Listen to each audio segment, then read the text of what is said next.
What is up, everybody? As always, we start off with that paying the bills column, showing love to those companies who help keep this podcast going and have helped make it possible.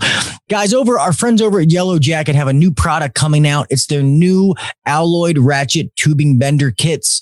All right. The Yellow Jacket alloyed ratchet tubing bender kit creates smooth and constant bends while working with 1/4 inch up to 7/8 inch soft copper, aluminum lightweight wall hydraulic tubing. It's like the ones that are out there. It's color coded, so you can just look down and you know exactly what color you're doing. Even ones that include the reverse bending kit. So definitely check this out. Part numbers.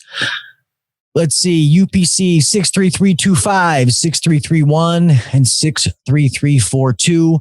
And then if you get that reverse bender kit, that's the 63342. We are actually getting sent one of these to give away. So stay listening to the podcast on how you can win your very own Yellow Jacket aluminum tubing bender. All right, guys, remember 70 years of expertise built into every tool. Yellow Jacket. On to the show. I pledge of allegiance to the flag of the United States of America and to the republic for which it stands. One nation under God, indivisible, with liberty and justice for all. God bless the United States, and thank you to all of our global listeners. 5, 4, 3, 2, 1. Go. If you're trying to take your HVAC game to the next level, then buckle your seatbelt, crank up the volume, and try not to be offended. Because you're listening to the HVAC Uncensored podcast with Gil Cavey and Kelly McKay. Now, here's Gil and Kelly.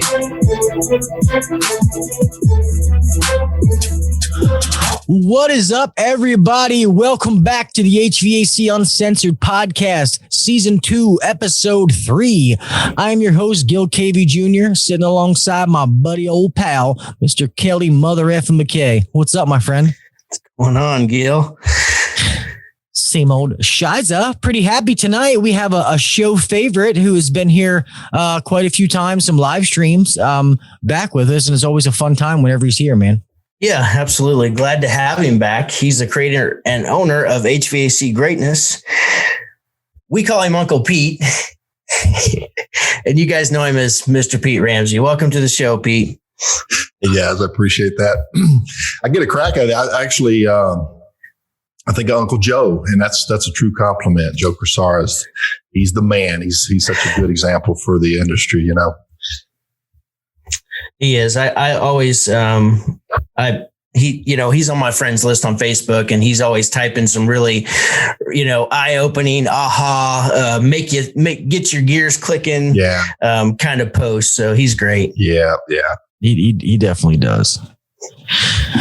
Well, you deserve that title, Uncle Pete, as well. But anyway, since the last time we talked to you, what have you been up to? What's going on with the one and only Uncle Pete? Well, I've been watching the show just like everybody else in DC and everything else. So I don't know. We're just kind of waiting this thing out, and in the meantime, trying to stay busy and support our customers. And we do a lot of different projects. Just finished up one project on a marketing system that's designed for today's social media. And we put something together really, really good. And I'm actually conducting the last live session on that program tomorrow night. And that one will be in the rearview mirror. So now we can move on to the next project, which is part of the reason I wanted to jump on with you guys and talk about that a little bit. But we're going to do something special for the new guys, the new startups, the ones that are going to start their business this year. And I'm really excited about that. And so now I just wanted to talk to you guys about it a little bit and get some feedback from you guys. This is a syllabus program, which means it's not written in stone. If we get off in another needed area of training, that's what we're going to do. But we do have the structure, of course, so that we can stay on pace and get a lot done. But yeah, it's called Your HVAC Business Setup, Startup, and Launch. We're going to do this in 90 days, which doesn't give us much time. No. That 90 days. That's not as long as you think it is. No, it's not. I look at it this way. I was in business for 10 years and I was just starting to get the hang of it. We're going to try to cram all this into 12 1-hour live sessions. But what we're going to do is we're going to have weekly group training. And so we'll have probably a dozen or so students in there, and we're going to go through the materials together. And my focus is based on Pete's experience. And, what I really feel like, particularly based on the coaching that I've been doing with a lot of the struggling small business owners, the things they're getting stuck on, these are things that they really didn't get right out the gate. And so we hope to get them started right. We probably won't spend a lot of training in certain areas because, quite honestly, that's not going to be a point of focus initially. We've got other things that we're going to be, really focused on, particularly that first year. So we want to make sure that we give, those who attend this every advantage we possibly can, and create some momentum before they even open up their doors. So that's the plan. That's what we're going to try to do for them. That's awesome. Yeah, that is good. I was going to say, most people, obviously if they don't know who you are, then I don't know what the hell they've been doing.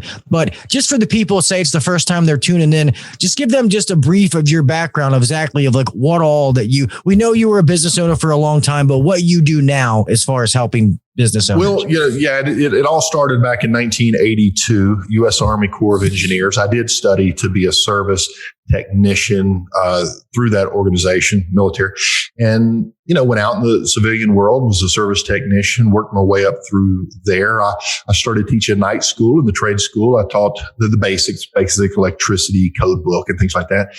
And finally started my business, like you mentioned, and I did that for many years. I was unfortunate enough not to know what I know now, and I worked long hours. And I sacrificed a lot of family time. I missed a lot of my children growing up. And I grew away from my wife, and we divorced. And so at Y2K, a little after the Y2K experience, we transitioned into the year 2000. I actually sold my business, and because I was going through a divorce, and it really got complicated. It was time for a different chapter, in my life. So I did work for some manufacturers. I worked for Lennox Industries for about 13 years, primarily as a territory manager. I am bilingual, I speak Spanish. And so I was actually relocated by Lennox to go down to Miami and down into Florida, where I also did sales training. We did some marketing training. We got into a host of different dealer support training programs.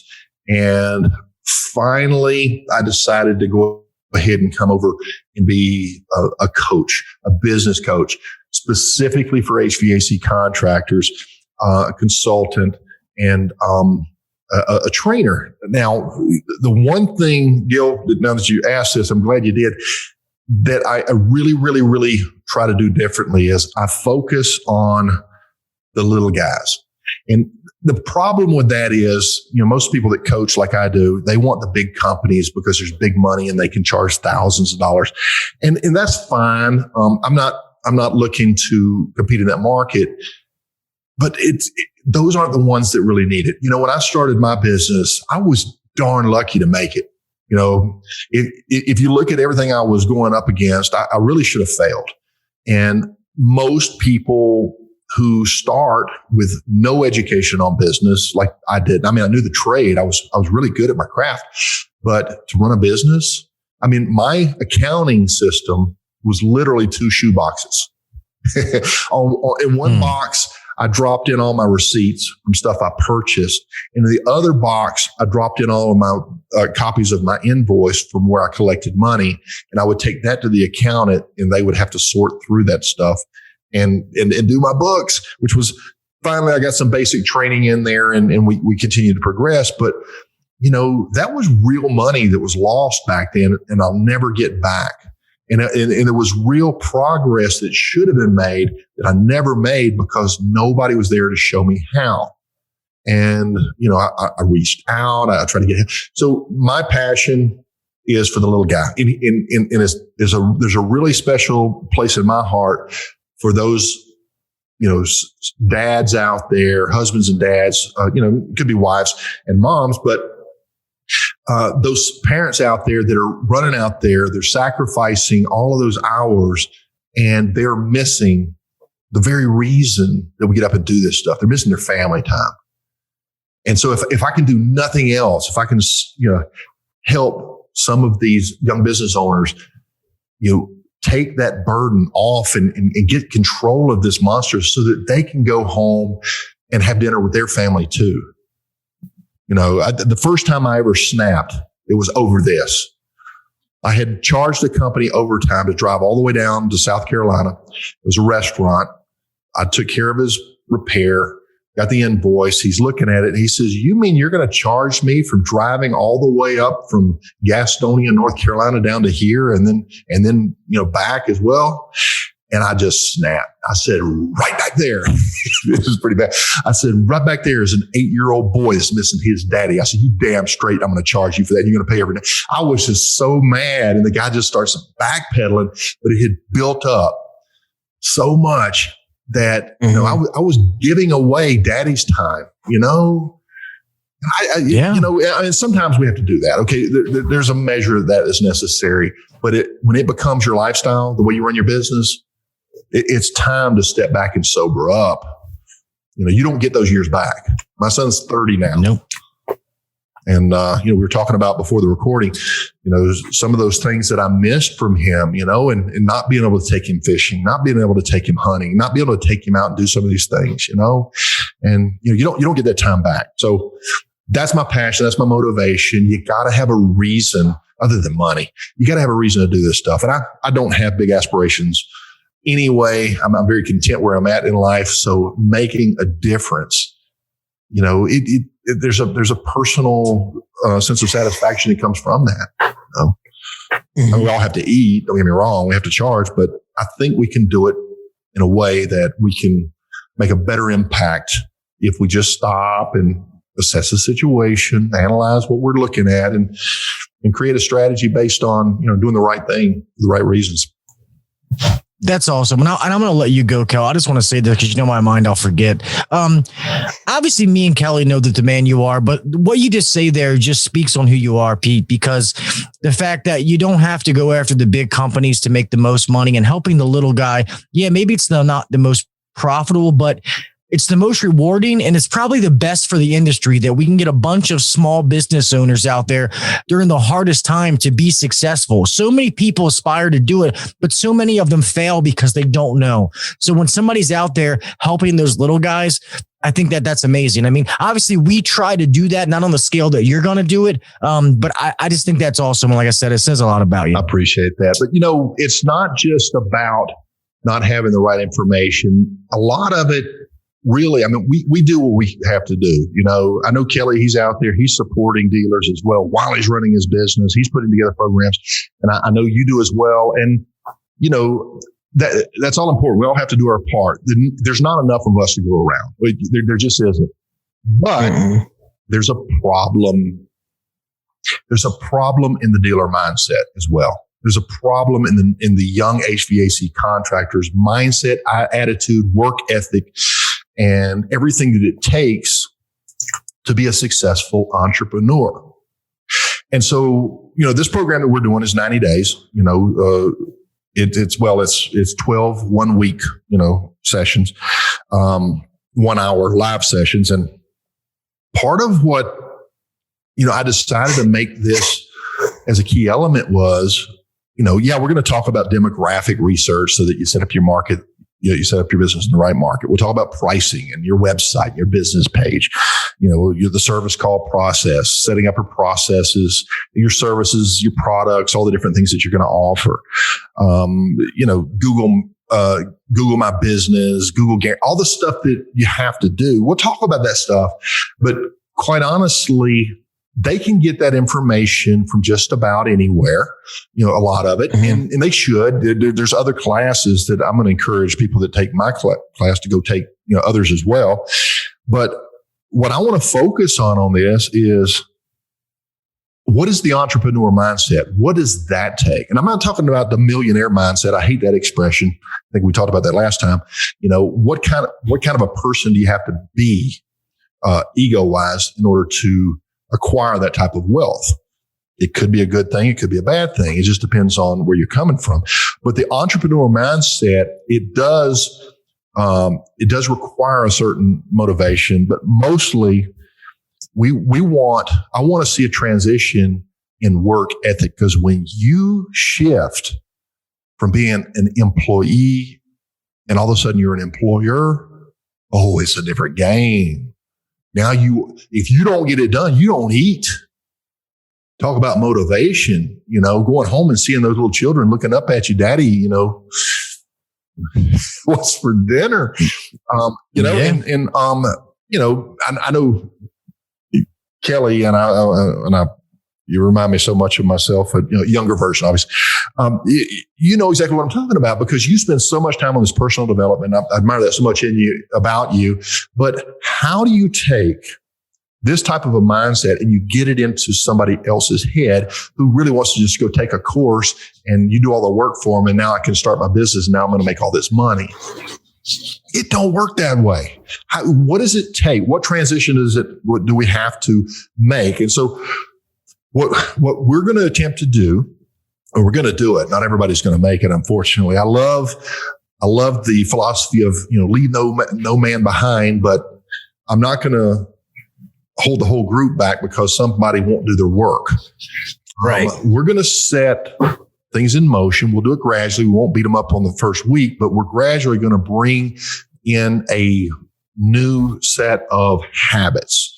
And we want to bring them through and get them used to, if you don't have the answer, you go find it. You don't sit around and just go without. You get on. Google is awesome, but you get online, you get connected, you call Kelly, you call Gil, you call Pete, you call somebody and get an answer. And we don't have all the answers. We know what we know. And so that is what this thing is. That's the engine that I put this thing on. But the vehicle is the brand. The vehicle is marketing smarter. And I'm here to say, I think that yesterday's struggling HVAC contractor who depends heavily on advertising is going to get their back end handed to them by these new, younger HVAC entrepreneurs that understand how to leverage social media and today's internet and market versus advertise.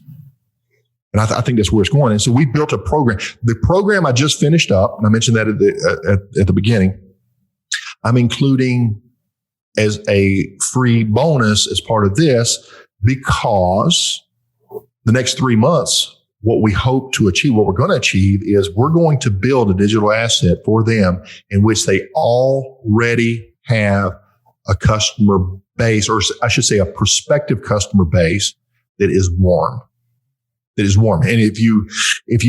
for you new guys out there, if you don't know advertising, when you run an ad and somebody responds to it and they don't know you, they've never done business with you, maybe they may be ready to do service or install or not, they're what we call a cold lead.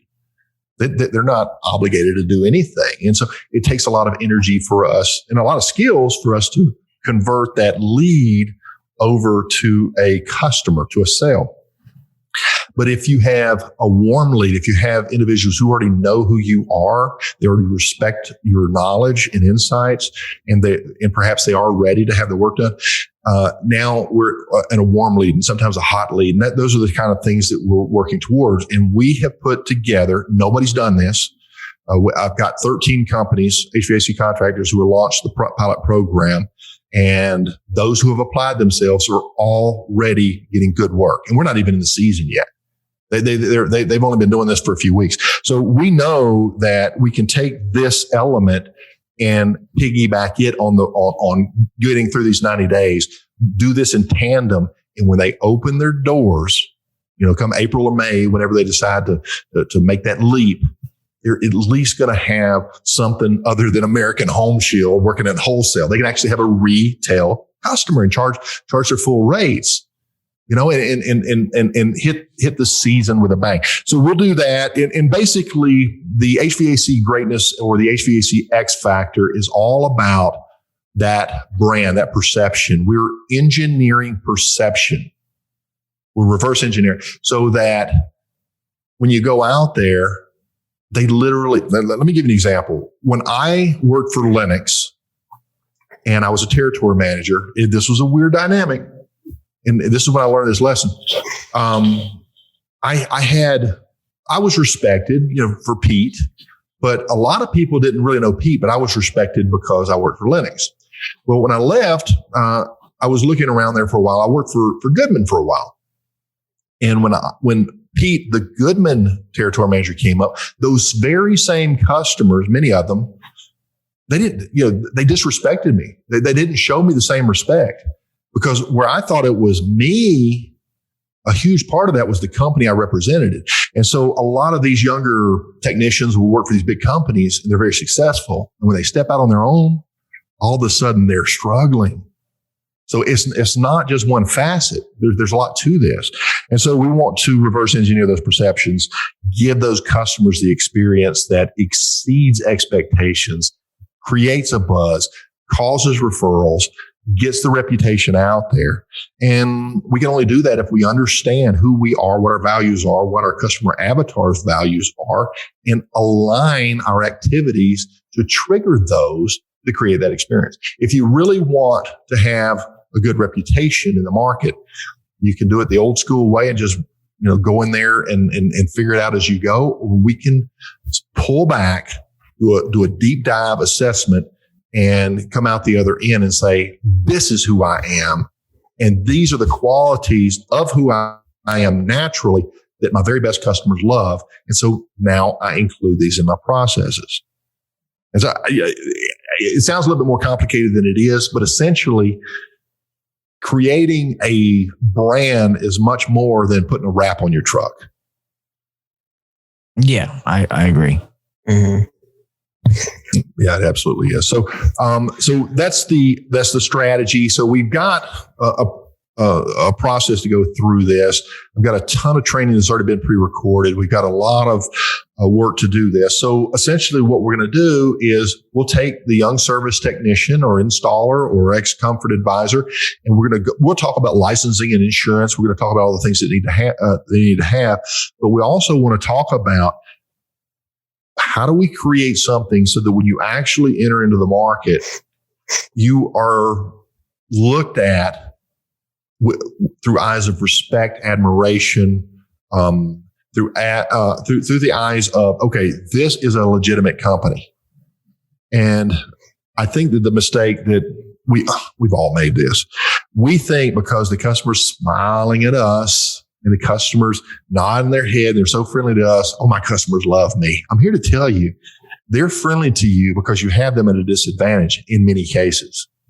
Sure, some of them do love you, but so many of them are friendly because you're the one that's getting ready to make the diagnosis, and you're the one that's getting ready to tell them how much they're going to owe you for this repair.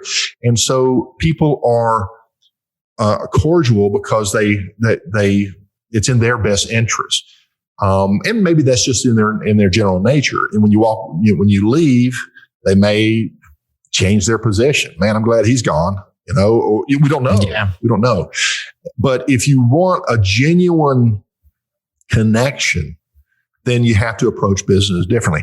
I'm going to throw some kudos at both you guys. I love the fact that you guys we talked about this before we started the recording. You guys frown heavily on these sales tactics that a lot of the bigger companies are using in order to up their average tickets and sales. And this is a pendulum that once it goes one direction, it's going to come swinging back hard the other. When we have technicians who hate to sell or refuse to do these steps, there's generally a reason. There's an internal motivation inside that is genuine as to why they do not want to do this. And that's the technician I want. That's who I want to work with. You know why?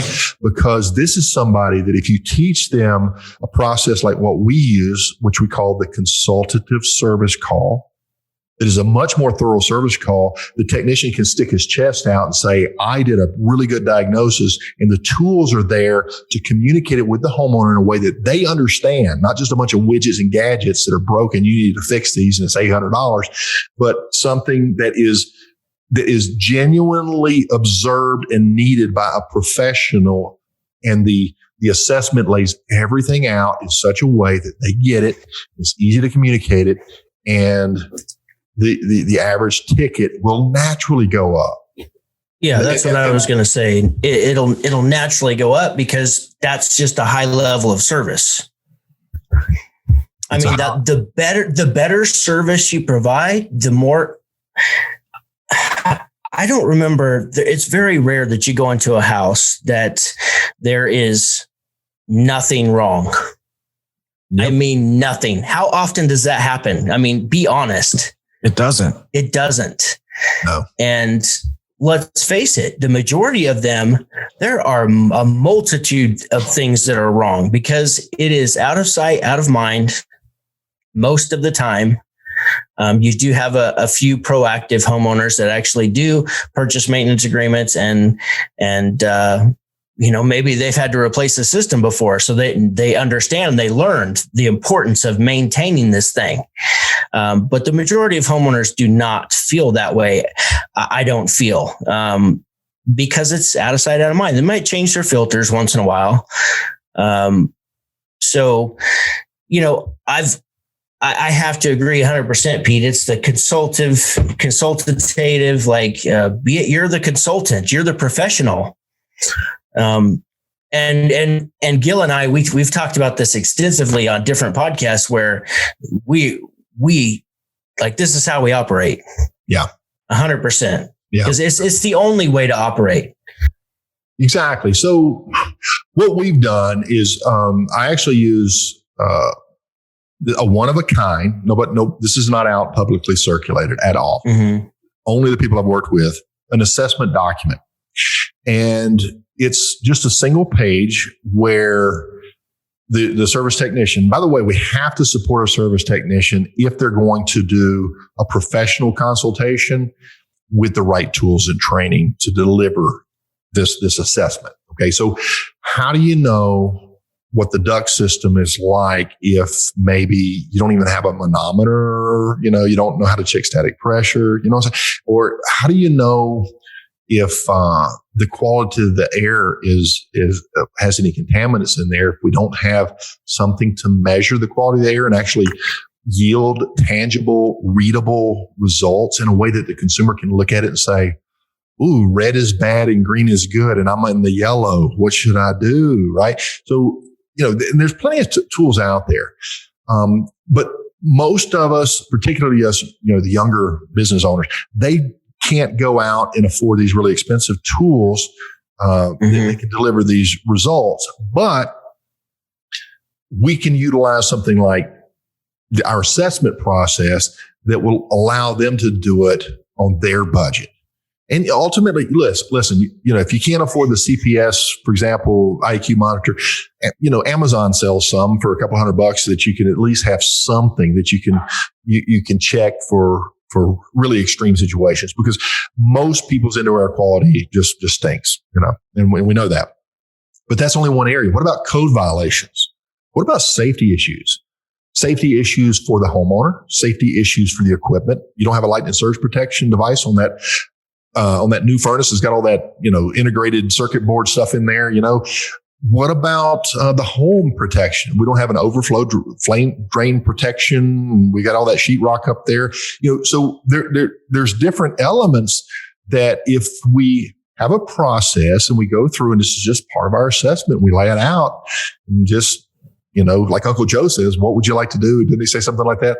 What would you like to do? What should we do? What should we do? What should we do? Yeah. And what I love about that aspect is, human nature is people hate to be sold, but they do love to buy, is if you lay this out, if you're a professional, your consultative type service is professional. You lay this out, and all of this are in the appropriate categories so that at a glance, I can see that this area affects me in the area of safety, or this particular issue affects me in the area of undependent. This is not dependable.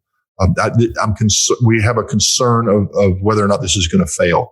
We've got some terminology for that, and or indoor air quality.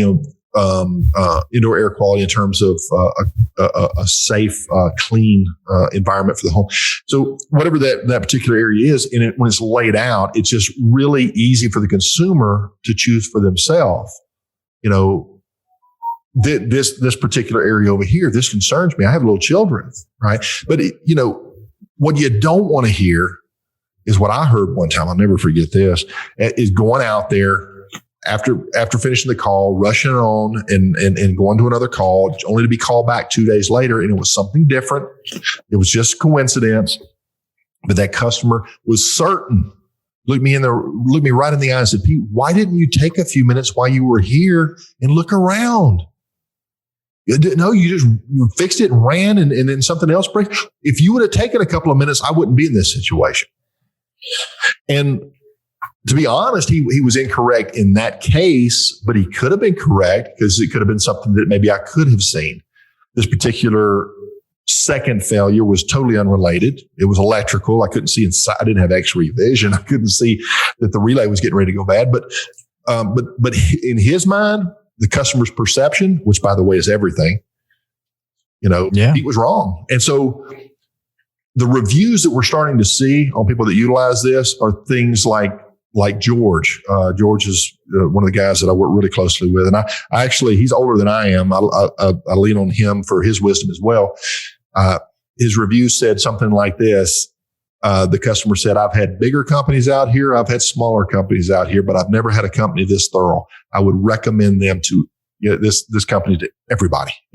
And he was, I think he wrote a check for several $1,000s for a service call.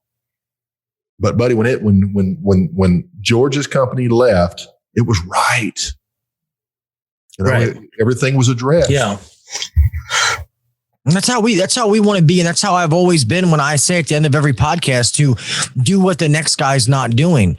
I always want to know my products, to the point where I can explain them to customers. They don't know things exist if you don't bring them up. And I just want to bring up the conversation. I always tell people, I don't ever sell you anything. I just inform the customer and let them make their own decision. A lot of people want things. They just don't know they want it. And they may not want it for themselves. Like you said, they may want it for their children. They may want it for, their mom, their dad, their pets, whatever. And I think too many people get to the point where they start to try to think for the customer and stuff like that. And, Yes. Just leave all that aside. Yeah. Just he can't just afford say, this. Right. Yeah, we don't know what these people can afford. I've been in people's houses where I could literally, they had a hole. I could see outside. The lady went upstairs and came down and gave me $8,000 cash as a down payment. You cannot predetermine that kind of stuff. I didn't think that lady had a pot to piss in. She had plenty. Yeah. So it's just about getting going and you can't be afraid to talk to the customer. But what about if they're on a fixed income, Gil?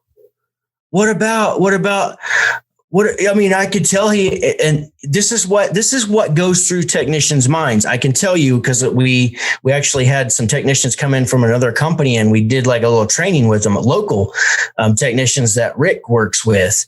And that was what they tell me. They're like, well, what about if they're on fixed income? What if you're literally, you're number one, you're judging them. But you're also discriminating. You're literally discriminating by not, Remember the story I told you, Kelly, about when I used to work, when I was still at Supreme years ago? There was a little old lady. So I know she didn't have much money. She was the sweetest lady. I still talk to her now, even not being there. And her system went down and I didn't really sell too much then. So I told Mike, I said, Mike, don't try to like sell her anything crazy. I'm like, I know she don't have that much money. Mike goes over there. She ends up buying a Carrier Infinity system, a nice one. And she's told Mike, she goes, I'm a Cadillac girl. So you know what I mean? Even though that she was on a fixed income, when she buys things, she wants to buy what she wants. Yeah. So if he'd have listened to me, he wouldn't have given her what she wanted because I thought I was doing the right thing and I was wrong. And so and technicians and comfort advisors, they do this every single day. They're breaking this rule every single day. They've got to get it out of their heads. And I just recently read Carol Dweck's. She's like a psychologist or psychiatrist, but it's called Mindset. And if you haven't read that, that's like a must read. It's just an eye opener. But basically, what she says is there's two different mindsets. There's a fixed mindset and a growth mindset. And I can tell you that there's a lot of technicians out there, and this is what Pete started to talk about. What he's going to cover in this program is this mindset thing that we have to get past. We have to learn how to think differently, because we can sit here till we're blue in the face and talk about how being a technician is not the same as being a business owner, but nobody gets it until they just do it. Like, there's nothing that can prepare you for that, really, other than we've got to learn how to start thinking differently. And if we can do that, then we're going to be prepared, because with the growth mindset, for instance, all these challenges and all these obstacles that are going to pop up all the time, then you have the mindset that says, okay, well, that didn't work. Let me try this. Let me try that. And then you keep going and you find ways around it instead of just giving up at every turn, every unfortunate event that happens, every circumstance that happens, which is going to be an everyday occurrence, almost, as you grow your business. There's always challenges. Yeah, if you don't have that mindset as a technician, then you're never going to make it as a business owner. I mean, no. I hate to say that, but that's just being honest. But I do think it's awesome that, all of you out there listening, that if you're thinking that, hey, 2021 is going to be the year that you're going to do it, you're going to go and you're going to get your own business, you think that you're ready, you need to listen to what Pete's saying. If he's getting ready to give you the tools and the foundation of what you need to know to be successful. So I guess, keep going, Pete, as far as. So you open it up. Let's talk about it a little bit. Let's talk about the mindset. First of all, there's our mindset when it comes to the service call. Well, let me back up to the social dynamics aspect of it. When you're interacting with other people and you enter into an interaction with a person that you don't know, are you one of those people that waits and allows that person to dictate the reality of this situation? Is this funny? Is this serious? Do you wait on them, or do you already have your own opinion? If you are the type of person that allows other people to lead your state, you are at their mercy. And so this happens when you bring up the fact that you made a recommendation on something you discovered, and somebody, because their dog got ran over and they're still upset about that. A check bounced and, their lover just left them, and you walk in and give them this news and they hit you with, all you're trying to do is sell me something. You don't know what's going on in their world. People are screwed up. And if you allow them to dictate what's right and wrong in what you do, if your your sense of, of who you are and what you're doing is based on the opinion of others, it's going to be a long, miserable life. When you walk in with the mindset of you're doing the right thing and you're going to do the right thing, regardless of whether they have a cow or they run over and hug you, you're still going to be who you are because it is the right thing to do. Now you're stepping up your game. Now you're moving in the right direction. So sometimes I like those customers, Pete. The ones who the ones who have a cow and they say that you're just trying to sell me something. And I would honestly just tell them, hey, Mrs. Smith, I'm really sorry that you're having a bad day. I don't mean to add to your problems. Technically what I'm offering you, I'm really trying to take away from your problems. You know what I mean? Like you just try to twist it away. And when most people, I think that's where confidence comes in a situation, is when things like when those curveballs kind of hit you, the guys that sit there with the deer in the headlights, I guess it's where, like I said, time, confidence, experience comes in, because I got a big mouth, I guess. So I guess those things don't really affect me like they used to. But I guess that's knowing all those little details and knowing things to say. Some people, it's like, oh, you got to know the spiel. No, it's the same as a pen to write with, a screwdriver. It's just having different tools in your arsenal to be able to use. And sometimes sales or communication, those are just other tools that we need. I didn't mean to interrupt you. Sorry. We have to transfer our certainty to them. Yeah. Like there is a transference of certainty. That's, I always tell the story about how, because this is how I used to do it. And this is how Gil probably used to do it when he started out. And this is how a lot of technicians who are ready to start their own business do it too, is they go in. Well, I ask him this question, if the doctor came in, if something was wrong, you went to go see the doctor and the doctor came in and he said, well, Gil, I looked at your results here and I don't know. I mean, they're not great. So I've got some medicine here. If you want to take it, I'll write you a prescription if you'd like to have it. Is that what the doctor says? And this is how we go in and we talk to homeowners. We're like, well, I did find some things wrong down there and here's what I found. And, you want to go ahead and do those or what do you think? And there's no certainty.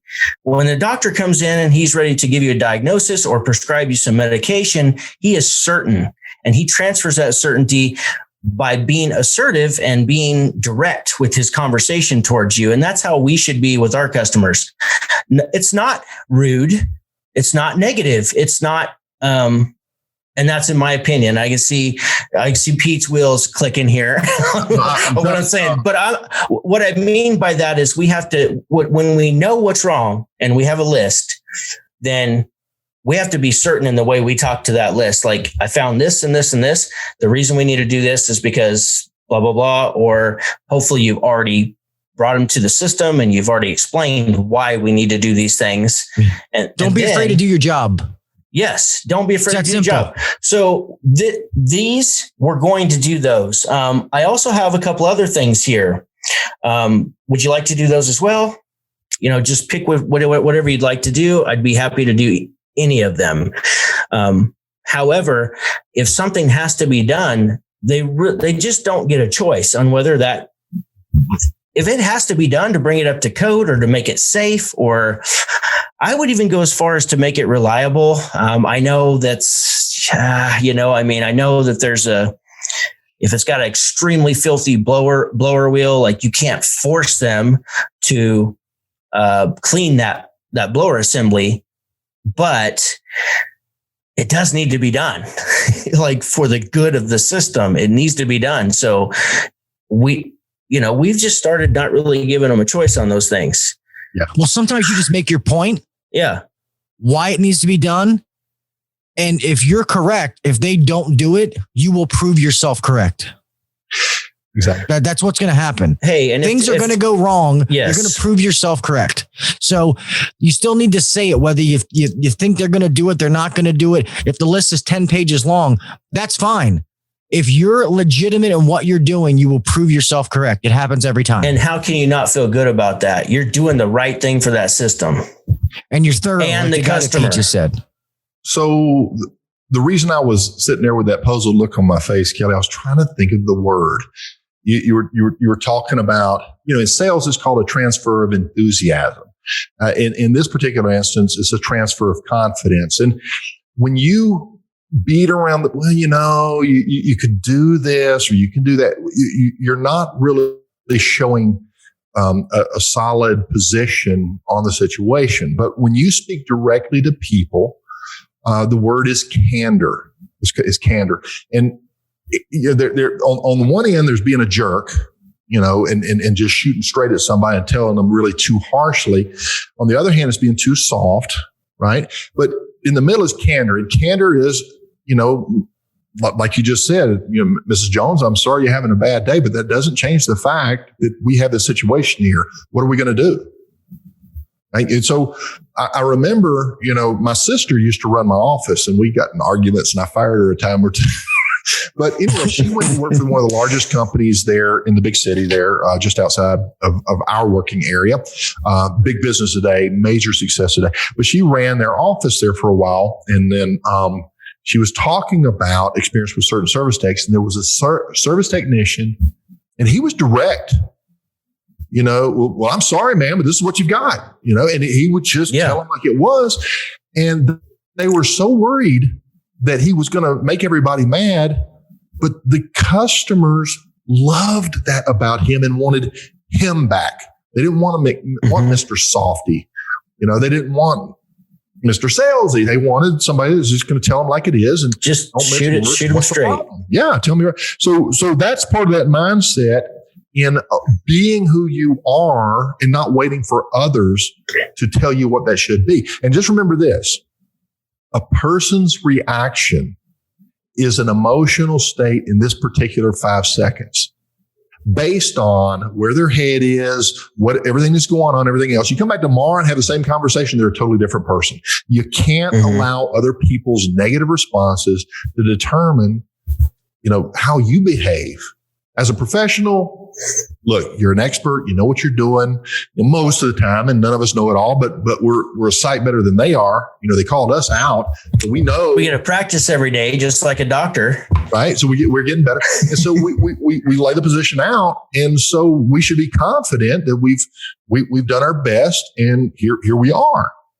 Now that leads to something called autopilot, and a lot of homeowners will go on autopilot. I'm on a fixed income. Oh my gosh, how much is this going to cost? They just naturally do things because it's served them in the past. Now, what is our autopilot? Here's one. Summertime, you run out there, hustle, get that problem fixed, run to the next job, hustle, fix that one, then run to the next job, hustle. And as soon as it slows down, you go on a service call where you could slow down and do a really good job, and you run through it and then call in, what's the next call? And you just blew an opportunity to do a better job, make the customer happier, and at least double or triple your ticket. So do you want to run 3 service calls, or do you want to pull back and just do one and do it right? And if you follow a good process, I guarantee you do the one that's right, you're going to walk away with more money every single time. And you're going to serve the customer at a much higher level. It's not that you sold them. It's that you took your blinders off, you slowed down, and you got a chance to create a relationship, right? We are in the business of relationships. Amen. Yeah. This is not a one and done, wham, bam, thank you, ma'am. It's going to boil down to, you create that connection with the customer. You build some rapport. They're going to use you again. They're going to tell their friends. And that's how, that's a big thing when you're, that just never goes away. Let's be honest here. I just went through this with my company because I felt like, we weren't providing that customer experience that I always naturally did when I was in the field. Because I don't know, it's just the dynamics of growing a company. And, I felt like we just had lost something, like the X factor that Pete talks about. Right. And so we've really focused, on like this year, that's our mantra. And that's what the guys chose. And the girls, is that we are going to be relentless focus, relentless determination. And that is on the customer. Sure. So when you start putting yourself out, and this is the difference between the one-man operation getting ready to start, which is mostly what I'm going to be working with on this next go round. And somebody like a Kelly or a Gil that's got this culture that they're trying to develop. Now, a culture is a personality of a business. We're all kind of on the same page, right? We all kind of talk the same talk. We think the same way. We have the same similar opinions. And most of that's because we have gone through this together. So when I rolled out my maintenance agreement program, our new one back in the 90s, we literally got everybody involved. We broke down every step. We talked about, okay, does this save money? Is this a safety step?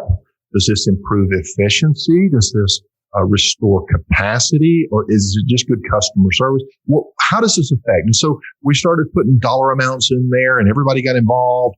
And the cool thing was when we got done with our maintenance agreement program, everybody in that group, and we're talking about all the techs, installers, everybody involved, even the office, they knew we had the best program in town because they were part of that process. Number one, belonging, being a part of something, but also we went through every step so that we all knew the test result. We knew the performance. We knew the end results. We understood that these particular steps, what that meant in terms of homeowner benefits and whatnot. So there was no different opinion where one guy says, I just don't believe in maintenance agreements, and so I don't sell them. Or maybe they're, the boss says, go sell maintenance agreements. They go, okay, boss. And they go back. Remember this, people always revert back to who they are at their core, ultimately. Now, this could be a personality trait, but in most cases, it's belief. And so as a leader, somebody like Kelly, all the personal development and everything, I keep pumping your ego there a little bit. I apologize for that. Yeah, no. It's true because your culture is going to benefit from that, and people will start to believe, and they'll start to offer things that they didn't believe in before. That's why people don't do it. But the only argument I would make on that is just there is such thing as the law of familiarity. Yeah, we fall back into routines. Sure. Well, I mean familiarity with me. Like I'm constantly. You're 100% right. I am constantly bringing new stuff to the team. Because I'm constantly learning myself. So I've gave hundreds of speeches in the mornings, or at company meetings. Doing my best to get everybody motivated, to get everybody on the same page, to get us aligned, rowing in the same direction. But when you hear that over and over again, I can lose. I have lost some effectiveness with that because they just see it every day. It's like you can't see the forest through the trees type thing. Right. Like I could go into a different shop. I could come out and visit Gil and talk to his team, and I guarantee I would crush it. And I will absolutely, they'll be like on fire once we leave that meeting. But when somebody's close to you and you see it every day, so it's always good to bring in, my whole point of that is you just have to bring in some outside sources once in a while just to shake things up. So no, that's so true. And you can do that within your team. We can do role playing. You can change your approach and create a different experience. And that in of itself can be different. So that's great points, man. That's spot on. But there's still a gap. Okay. So you're a one-man operation. You follow these steps. You understand your customer avatar. So you've learned how to create this customer experience that we've reverse engineered so that it has this perception. And based on that, you are now perceived as a quality organization, a professional, technically competent, very thorough, and a caring person, for example. Let's say that's the experience that you've reverse engineered. So now that you're out there and you're delivering this experience and your customers love you, then you go hire your helper, Pete. And you send Pete out there and Pete doesn't do it the way you did it. And next thing you know, they're saying, Pete's a nice kid and everything, but do you mind coming back next time? We really like the way you do our work. And so this is what a culture does. This is what franchising is. This is why the French fries taste the same from location to location. Is we've got to put the processes in place and follow those. And so when Pete comes along, Kelly's done all the work up until now, but Pete did just like Kelly. He actually went so far as to do these other things that Kelly does. Wow. It's not just Kelly, it's Kelly's company, right? And so the loyalty goes to your organization. At first it's your technician, but as you rotate different technicians out, they have different experiences, they're going to become familiar and connected to the organization, the company, what's backing that. And this is what a lot of the small, the service techs out there that are working for the big companies don't understand. And they feel like when they leave, they're going to have that same following, but there will be a dip. Just like when I left Lennox and went to Goodman, it didn't have the same credibility. I had to bring in a different approach. And so, there's that caveat in there. Sure. There's just so much to it. That's why a program like this that Pete's put together is going to be so valuable. And, like he did say there for a moment, and I just wanted to add on to this, of course he can't do it for free. And I don't know what Pete's charging, but I know Pete, he's going to be reasonable. And, but there's going to be tons of value, but 80% of the growth experience when it comes to gaining new knowledge and information, it comes by way of paying for it. Because number one, you recognize that you have value and it's making the decision to invest in yourself. That's number one. Number two, I hope, it typically has to be costly enough to demand you to get a return on your investment. Yeah. Because if you pay $10 for something, there's a meme going around right now in our group and in different other groups, and it says something like, McDonald's can mess up 1,000 times your order, but you still go back to McDonald's and you don't go leave them a negative review and talk shit on them. But if the contractor comes in and he messes one little thing up, you're all over the internet talking shit on this hardworking, I saw that. Yeah. Contractor. Yeah. And it's so true. It's so true. You make an excellent point. So now that you bring that up, I've put a price point in place, but I'm not going to open up registration until the 1st. That'll be this Monday, February 1st. And the reason is I've got a course intro video that I've got to get up. And I want this laid out. It'll be about a 20-minute video. We're going to go through exactly. And by the end of this 90 days, you will have this, and this done. And you'll have this, and this handled. And, this is what you can expect. This is what this course is not. We're not here to teach you how to pass your licensing test. Okay. We're not here to teach you accounting. Okay. But we do want to listen. When I've told this story before. Hopefully, I can't remember if it was with you guys or not. But when I was a territory manager, I brought in a bunch of dealers, and we were trying to help them understand their numbers. And we brought in a numbers guy, and he was really good. And he just retired not too long ago. And I don't want to say his name because he was pretty well known.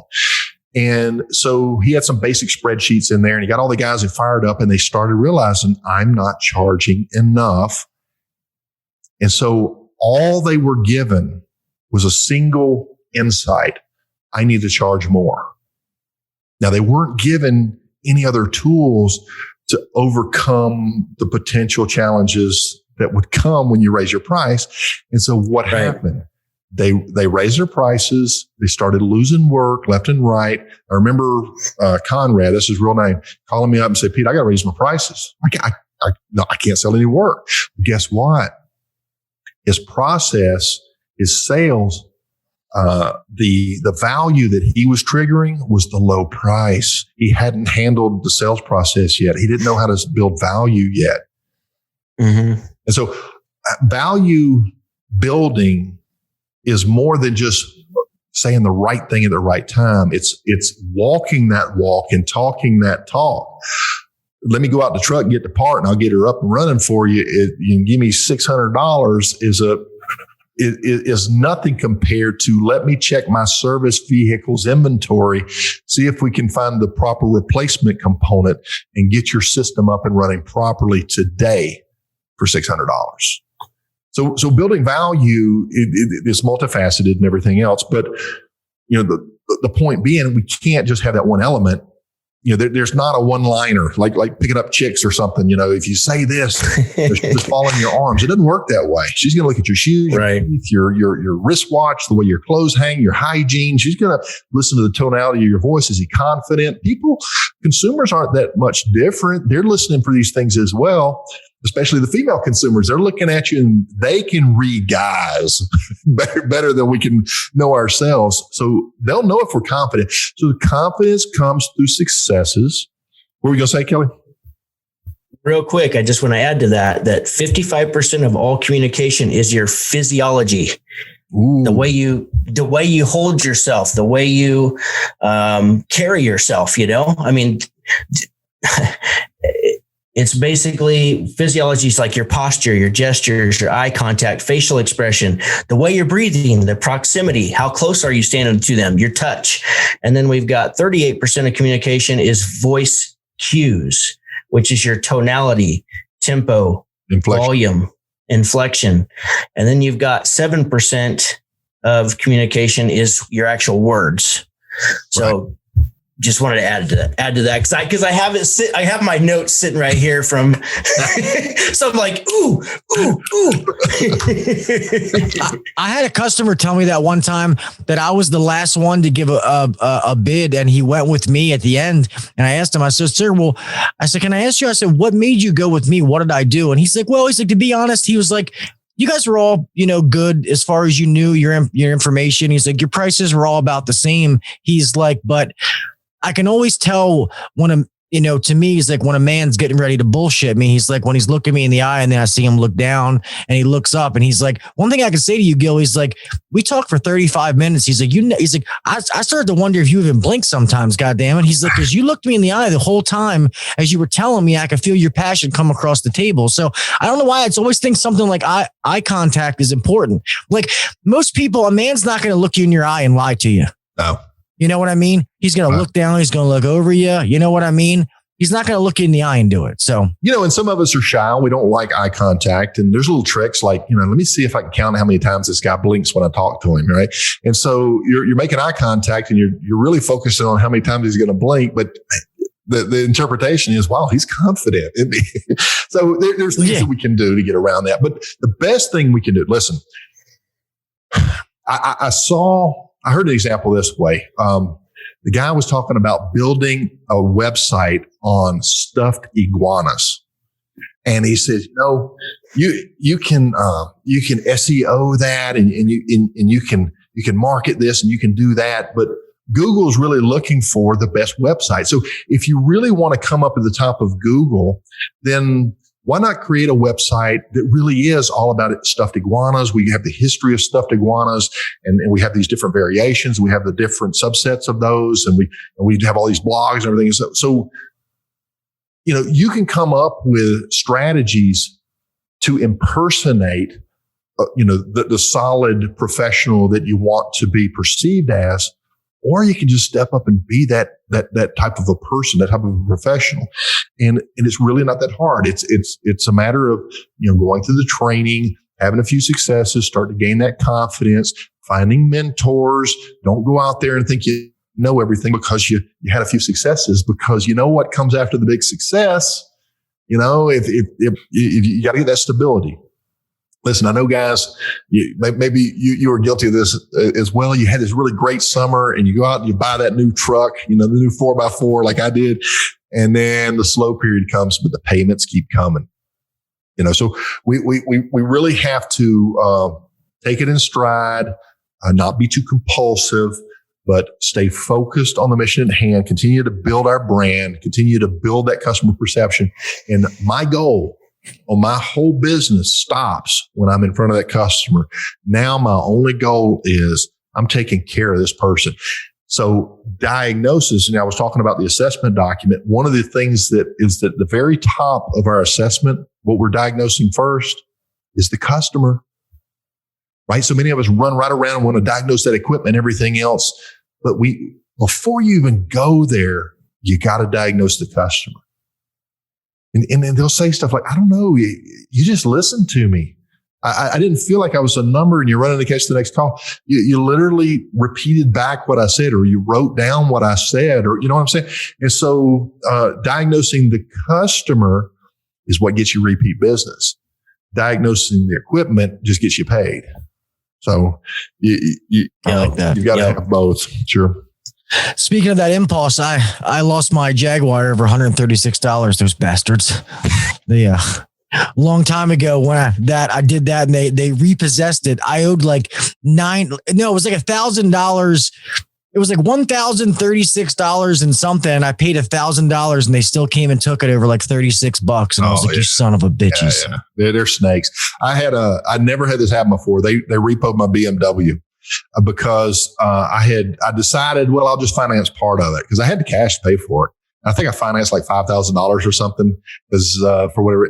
And it was one of those bi-weeklies or something. I got it confused and it wasn't even 30 days. And next thing I know, my car I had to pay the whole thing off.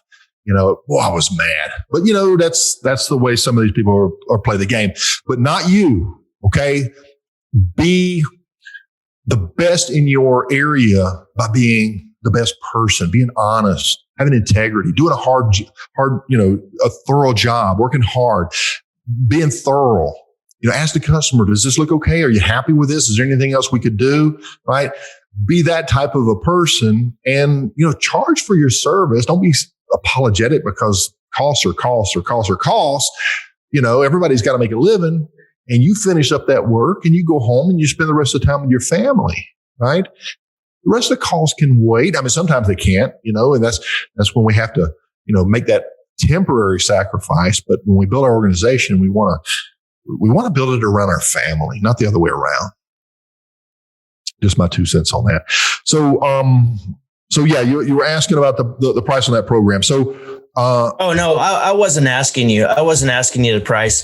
I was only saying, because you don't have to discuss that, Pete. Okay. If you don't want to, let me just say this part. Then I won't talk about the price. It'll be over there on the registration. Yeah. I promise you this: whatever you pay for this entire course, you'll make back at least the first week you're in business, if not the first couple of days. 100%. No worries. But what I did want to mention is I did come up with a discount code so that the viewers of your audience get 10%. So we can at least do that. And so if you want to write this down, this is real hard, real easy to remember. The first 3 letters of Uncensored, UNC, University of North Carolina, UNC 10, that's your code. And just email me at HVAC Greatness. And that's a Gmail, by the way, HVACgreatness@gmail. And so say, hey, Pete, I'm interested in that code. I'll send you the link. You can watch the course intro and make sure, because listen, I'm not hand holding. I'm not going to just say, here, this is done for you. You don't have to do anything. Just sit back and watch the checks roll in. That's not reality. I would not be doing you a service if I didn't start getting you ready now. You come in, we're going to start you working. Right? After work, you're going to have to go work on your projects. You'll have to give it, 30 minutes, 45 minutes, an hour each evening and start building your system. This is for your future. It's for your family. And what you're going to learn is, you're going to learn the right mindset. You're going to learn how to be an entrepreneur and do proactive work. You see, business owners who only do reactive work are slaves to their business. They're the ones that, they're always putting out fires and they never take the time to set up a structure so they can relieve them of some of the stresses that they're dealing with every day.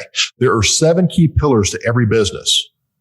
And 4 of those are more management business, but the 3 are the key ones to every business, right? That is, lead generation. Got to get them to call you. Lead conversion, got to make that sale, and then customer fulfillment. We have to do the job efficiently and profitably, but we have to exceed that customer's expectation. So those are the three things that we have to keep ironed out. But how do you handle customer or how do you handle lead generation when it's not hot outside or it's not cold outside? You spend more money on advertising, or have you pre-planned for this? Do you have a strategy in place and you've been working on this beforehand? So all of these are different aspects that we have to iron in. So there's a lot to cram into this. I know I'm not going to be able to get to it all, but I'm going to have the resources available where we can. I know, Kelly, you put some programs on as well that will dovetail nicely with this. But what Pete has learned and what Pete is telling you is if you build a brand, and just like that class where the guys went in there and they learned their numbers, but they didn't learn the rest of it. We want you to understand your numbers. But what I want for you is I want your schedules filling up. I want you to be in demand. I want people to say, no, I'll wait on this company. I can connect with that. It starts with the promise externally with your website and your digital assets and everything else. But once your marketing, you understand marketing is not just external, it's internal, and you deliver on the experience and you start creating a buzz and you start getting recommendations and you start getting people, no, don't you call that big company. You call this new company. They're pretty big too, I think, right? Because you give that appearance that you're stable, maybe. So that's what this is about. It's about the branding. It's about, engineering these perceptions. It's about creating a company that, I'll write you a check for $10,000 and won't think twice about it. But let me tell you something. You come up with some beat up pickup truck into my, you want me to write you a check for $10,000 and you can't even spell HVAC. And you know what I'm saying? So people will judge you harshly. You may be the best technician to ever grace their house. But if they can't perceive that through your processes, then it's for naught. It won't happen for you. Do you have to fake who you are? No, you take who you are and we enlarge that and we add some mandatory steps in there that just become part of who you are and the way you flow, and the experience it'll be genuine. It'll be consistent. It will be well received, and you'll be successful. You'll be successful. That's the way it's going. Awesome. Amen to that. Yeah. Like we always say, if you guys are out there and you are thinking about opening your own company, you need to invest in this. Me and Kelly have people on all the time, and some of them we know more than others, and obviously we recommend people's products to do different things. Guys, this is different. We know Pete, we know what he stands for, we know what he does, and if you heard the man talk, like if you're in the position that you are trying to make that jump to open your own business and you want to go out on your own, guys, this is it. This is what is going to get you the foundation. Like I said earlier. Like Kelly said, you got to have a little skin in the game. You got to pay some money. You have to put a value on it so it's worth it to you. Nothing in life worth having is free. Okay. Just like this information. But if you want it right and you want the proper information, no matter how much it costs, okay, whether he's charging $10 or $10,000, it doesn't matter, because the information is going to get you going to where you got to be. And that's what you got to realize. So people call me and Kelly all the time and say, hey, I'm thinking about going out on my own. I want to do this. Well, guess what? Here you go. Christmas just came a little bit later. So I literally heard a guy today say attention comes from the pain of paying for it. So, because people like to bitch and moan about the cost of something to pay for it. And I'm guilty. I've done it. We've all done it. Sure. But the reality is that if you pay for it, you're going to pay attention to it. And that's when you actually learn and grow something. So that was my main point talking about that earlier. It sounds like we're building up to a big old price, but I promise you we're not. I've made this. Yeah, no. Yeah. Listen, if you're a business owner, we're going to charge you like a business. But most of you guys, you're still employees. I'm not going to charge you like a business. Not yet. Maybe later, on one of the more advanced programs. But this will get you rolling. Sure. Okay. And you can afford it. I promise you that. Awesome. Well, man, it's about that time. We start talking and we have a good time, and then time just goes by. So, yeah. I guess I'll let Kelly go. But as always, thank you, Pete, for coming on. Thank you, Joe. We thank you for supporting us, just like we support you and all the ventures that you do. We believe in what you do. And we hope all these people, anybody that we can send to you that we know they'll be taken care of, we will do that surely. And vice versa. I know that. You guys are awesome too. I appreciate you. Well, thank you for coming on, sir. Let's close this out, Kel. So guys, if you're thinking about starting a business, you know what to do. You need to reach out to Pete, hvacgreatness@gmail.com. Reach out to him and remember this code UNC10, UNC10. That's going to be your 10% off to get this program. And I just want to say back to that, it all comes down to I know what some of you guys will say. No matter what Pete charges, I don't care if he, like Gil said, if it's $10 or $3,000, it doesn't matter what he charges. A lot of people reach out to me. A lot of you guys, some of you guys who listen have reached out to me. You've reached out to Gil, and you're whether you reached out or not, you'll make a comment on a post or a comment on a video that says, man, I can't wait. I'm going to start my business here in just a year. Or I'm going to start it this spring. Or like, I see that all the time. And what I'm getting at here is, I know there's a lot of things to consider when you're starting a business, but there will not be a bigger return on your investment than investing in your education, learning on how to run a business and how to start this thing off right and have a fighting chance. Don't put off something like this to go, oh, I gotta buy some uniforms. I'm telling you right now, forget the uniforms right now. You need to learn what you're doing first. So don't make excuses on all this other stuff that you need to buy because the great thing about money, guys, is it always replenishes. It always replenishes. There's always another customer. There's always more work. Like, it will replenish. So anyhow, check it out and give yourself a fighting chance. 85% of businesses fail within the first 5 years. So do you want to be a statistic? Or do you want to learn how to be an entrepreneur and have the right mindset to have a fighting chance to survive and actually grow something that's worth something someday? So, love you guys. I've got courses coming out too, like Pete said, here before long. So we'll talk. Gil and I have to do a conversation, or maybe next time we get just him and I, we can all talk about it a little bit. But anyhow. I know exactly what Pete said. This is perfect. It will tie right into, it doesn't matter if it ties in or not. You can learn from all different people all the time. So invest in yourself. And I'm rambling. So love you guys. Be sure to write us a review. Please write us a review and subscribe. And we'll see you next time. Go make money. Yeah, one thing I was thinking while Kelly was sitting there talking is, guys, I know sometimes we get caught up when we're online and stuff like that, and you guys get stuck that you want to buy an image.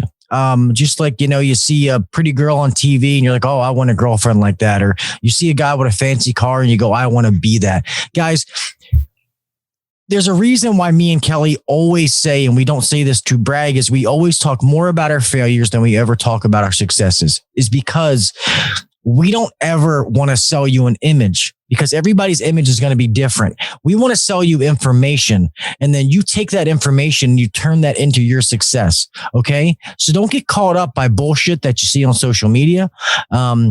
Don't get caught in to somebody puffing their chest and then they're trying to sell you onto it. Okay. Not saying these people don't have good information, but is that the information that you need? That's what you have to think about. Are you reading the wrong book? Okay. Are you going to the store trying to buy the wrong magazine? If you guys seriously want to make that jump to open your own business, somebody like Pete, You just heard the man say that he could go to those big companies and make a lot more money, but that's not what it's about. It's about helping the small guy get the information that they need to get going. That right now, that one statement, whether you know Pete or not, talks about the man's integrity of what he's trying to do to help people. He doesn't have to, he doesn't need to, but that's the kind of stuff that you have to look for, guys. So if you're going to do this, you're trying to step out, this summer's it. You're finally going to take that big leap. You need to go check out Pete, and you need to check out Kelly's courses. We've been saying it forever. But a lot of people just don't make that leap. But we'll get into some of that stuff later, and I'll stop rambling about that as well. But definitely check out what Pete's doing. Guys, you know that I love you. I appreciate you. I'm glad that we're getting back going with these podcasts this year. Sorry for the little hiatus we took. We always take a break on the holidays, just dealing with personal issues and all that kind of stuff like we all do. We hope you guys are getting off to a fantastic year, that you're grabbing 2021 by the balls, and you're just getting it going. You're setting your goals. You're getting ready to get this year to be we're going to meet all the goals that we should have set in January as we go through. All right. So guys, as always, be safe out there. Always make it home the same way you left. And like we were talking about earlier, do the little things to set yourself apart. All right. Like go get starting your own business and getting Pete's course. But anyway, I love you guys, man. I appreciate each and every one of you. And I'll talk with you mofos next week. All right. Peace. Thanks for listening to the HVAC Uncensored podcast. Don't forget to check us out on Facebook and Instagram, or email us anytime at hvacuncensored@gmail.com. Now, get back to work. Shut this down. The views and opinions shared on the HVAC Uncensored podcast may not necessarily be the views and opinions of our sponsors or guests.